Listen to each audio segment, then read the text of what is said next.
Às vezes a pessoa tem a missão, a que você veio, né? Cada um tem que se perguntar. Às vezes é na área do esporte, das artes, numa área corporativa, mas você está ali representando outros valores, mais humanitários, mais éticos, está cumprindo o teu papel, ou como Jesus Cristo falou, demonstrando tua luz, né? Aquela mensagem sobre missão. Eu considero uma mensagem sobre missão, quando Jesus fala, seja luz no mundo. Ele fala isso não só dele, ele fala isso de todos. Seja luz no mundo. Ninguém veio para ficar oculto, né? Muito mas é aquela coisa, a maioria fica. Pelo medo do poder, pelo vitimismo que você colocou. Que cai ali nesse pensamento inconsciente, né? Coletivo. É legal. Eu vou perguntar de Jesus.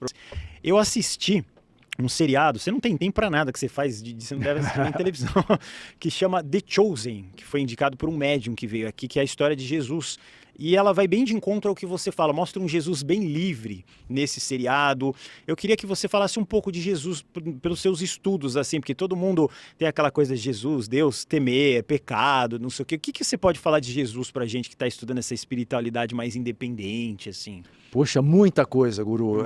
Eu tenho um estudo profundo sobre Jesus Cristo, tenho um curso sobre ele, né? Futuramente pretendo até lançar um livro sobre o tema no futuro. Vou querer fazer esse curso. Cara, assim que tiver, eu te aviso, vai ser um prazer te ter junto, porque Jesus Cristo eu vejo, claro, como um grande sábio, primeiro só para localizar as pessoas que estão acompanhando, não vejo como a religião. Para mim, Jesus, o meu conceito de Deus, é importante colocar, só para falar de Jesus, Deus eu entendo como a totalidade, como o budismo também ensina. Eu vejo coerência nesse conceito. Então, para mim, não existe, eu gosto de um conceito do hinduísmo, que diz assim, não é que exista um Deus, é que não há nada fora de Deus. Eu acho perfeito. Então tudo aqui é Deus, toda a matéria, toda a espiritualidade, eu, você, o mundo vegetal, o reino mineral, o reino vegetal, o reino animal, o reino hominal de homens e mulheres, tudo é Deus, né? Todas as parábolas, todos os sermões são lições maravilhosas de metafísica, de espiritualidade. Ele fala sobre tudo. É claro que estudando o próprio evangelho conhecido, chamado canônico, que é esse evangelho que foi autorizado pela religião, mesmo assim você pode ressignificá-lo e entendê-lo no nível do ocultismo e desvendar coisas lindas ali. Ele é evolutivo, mas ninguém enxerga, porque existe uma ideia distorcida sobre o evangelho. Vou colocar assim numa palavra, as pessoas conhecem o evangelho moral, para controle de comportamento, e o evangelho não é para isso, por uma razão muito simples. Jesus era judeu, se ele viesse para fazer isso, ele seria repetitivo, o judaísmo já fazia isso. O judaísmo já tinha esse papel de controle moral, por Moisés, pelos caras que vieram antes dele. Então ele não seria ninguém. Na verdade, a questão, ele tornou-se conhecido na concepção católica, porque colocaram ele no patamar de um Deus, né, salvador. Mas ele era, acima de tudo, um espírito de uma luz gigante, um grande avatar, como continua sendo no plano astral. Ele é considerado no ocultismo um instrutor do mundo. É um papel, uma função que costumam colocar para ele como alguém que continua acompanhando a humanidade. Acho muito plausível mesmo, porque o cara criou aqui muita consequência da passagem dele. Natural que ele acompanhe, natural que ele siga, fazendo o possível. Mas, voltando, Jesus então ele é um cara que ele nos ensinou o Deus interno. Tanto que, você que já estudou sobre os raios, né, que você comentou, você sabe que tem um mantra ali, que as pessoas que estudam o ocultismo dos 7 raios, que é o eu sou. Sim. E Jesus fala o tempo inteiro desse mantra, porque ele era utilizado no Egito Antigo, ele é anterior a Jesus. Então, quando Jesus, por exemplo, diz, eu sou o caminho, eu sou a verdade, eu sou a vida, ele não está falando da pessoa dele, ele está falando do eu superior. O eu sou é uma evocação do teu Deus interno. Então ele tá trazendo a força do divino, é como se ele dissesse assim, olha, façam como eu. E evoquem o divino. Eu sou o caminho, eu sou a verdade, eu sou a vida. Ele não se proclamou superior a ninguém.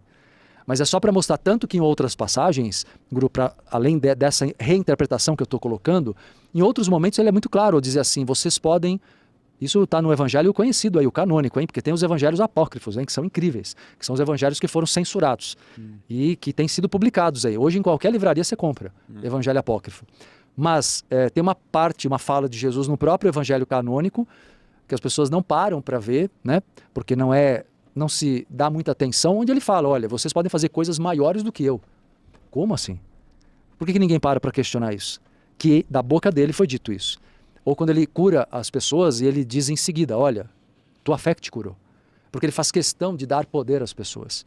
Ele foi um facilitador, ele tinha um poder bioenergético gigante, mas ele não curou sozinho. Se ele curasse sozinho, todas as pessoas do tempo dele seriam curadas. Isso não aconteceu. Muita gente não era curada, porque dependia do merecimento de cada um, dependia da reprogramação de cada um. E aí sim, ele era uma usina de energia de cura. Mas para que as pessoas recebessem aquilo, aquele passe, o maxi passe do Jesus, né? Super potente, as pessoas teriam que ser receptivas. E para serem receptivas, teriam que se sentir merecedoras. Então, dá para falar muita coisa. Cada parábola é um ensinamento sobre isso.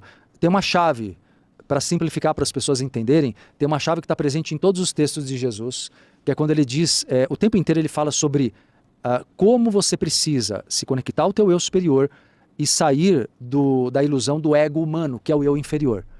O tempo inteiro ele fala sobre esse assunto, e as pessoas não sabem disso. Então eu vou colocar aqui uma frase máxima de Jesus na interpretação espiritualista, tá? Quando Jesus fala aquela frase que todo mundo conhece, amai ao próximo como a si mesmo, ele não está dizendo, como todo mundo entende quase sem pensar, a maioria entende assim, ame mais o seu próximo, porque você já pensa demais em você. Não, ele não está aconselhando o amor ao próximo. A frase, amai ao próximo como a si mesmo, é uma frase sobre equilíbrio. Ame ao próximo tanto quanto a si mesmo, porque o Deus que há no outro é o mesmo Deus que há em você. Aí, vê se isso não ganha um sentido maior para o grau de evolução de Jesus. Você entende que ele está falando, olha, ame o próximo como a si mesmo, porque ninguém é superior nem inferior. Aí beleza. Mas você falar, ame o próximo e se anule, que é o que as pessoas entendem, como se a visão coletiva quanto mais você ama, mais você sofre e se anula. Isso é desrespeitar o Deus que há em você. Cadê o a si mesmo? Você só ama o próximo? Não existe isso. Entende? Então é só uma passagem assim, né? Uma visão geral de como as pessoas precisam conhecer Jesus Cristo. Elas não conhecem.